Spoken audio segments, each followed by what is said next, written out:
You two are here over a dispute involving a tiny shed, which was over a transaction that really neither of you were closely involved with. Correct. So, Ms. Carrero, your late husband purchased a tiny house on the defendant's property that the defendant owned for $5,000.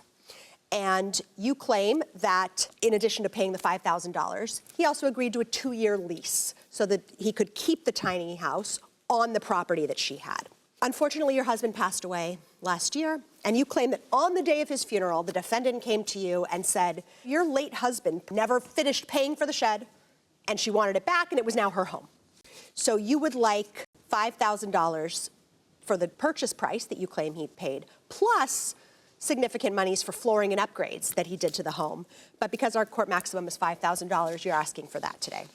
Ms. Kozierski, your story is completely different, of course. You claim that the entirety of the arrangement was really to rent the property. It was not to purchase the property. You have a completely different explanation of what happened. And you're actually countersuing today because you claim that there are electric bills, loss of earnings, and other things that her late husband still owed your ex in connection with this transaction. So you would like $4,000 of your own. Ms. Carrero, tell us what you believe the transaction that took place was, and tell us how you have that information. My husband who passed away. Right. He came home with a proposal. With a proposal, yes. All right. He said he put $100 down to hold this deal. We would pay $5,000 for the tiny house. We could keep the house on the lake property for 2 years. Okay. Paying $325 a month. Paying rent. With everything included. Okay.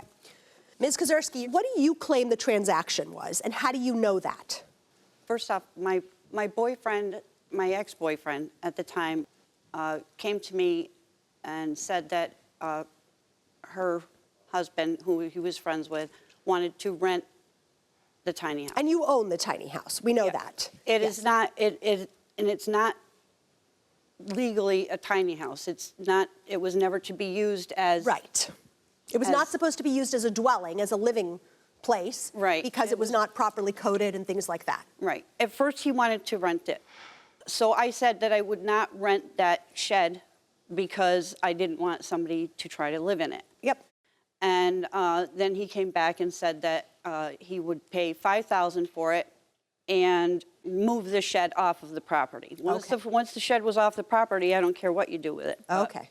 We have an overhead view of the property, so we can kind of see where this tiny house / shed is and where it is in relation to your property. Ms. Kozierski, could you step on up to the monitor and just kind of show us what we're looking at here? Well, this is the shed house. I had originally purchased it in 2019 because I was going to make a little business out of it. So you can see it's pretty strategically located. Okay, and so you own that entire plot of land that includes where the shed is? Mm-hmm. That's all yours? Mm-hmm. Okay, you can come back. All right. So one of the things we have from the plaintiff is a proposal which is unsigned. But then we have a second proposal, which appears to be signed, and I want to pull that one up. Mm-hmm. You see that's signed both by your ex-boyfriend and by her husband. Yeah. Mm-hmm. Have you ever seen this document before? No. Okay. Have I seen it? Yes, because she sent it to me. Oh, she sent it to you? Yeah. Before we got here. All right, and what do you believe this document shows? This is the down payment, the $2,500. Okay. The $5,000. Do you believe, Ms. Kozierski, that this is a legitimate document? No. Why not? Multiple reasons, but it also turned out that Robin didn't write this. Originally, I thought that my ex-boyfriend had written it. I did receive money from Carlos through Robin. How much did you receive? He actually gave me $2,000, and I took $400 out for the rent. All right, we'll get there in a second. Judge Benser. Okay, so here we have this Robin person who is your boyfriend, who was basically the one in charge of this tiny house, sold one wood Amish built tiny house shed to Carlos Carrera for $5,000 with $2,500 down payment on March 27th with $2,500 balance, right? No, because I'm saying that it wasn't written by Robin. You're saying that you believe that Robin's signature was forged, but we have no proof of that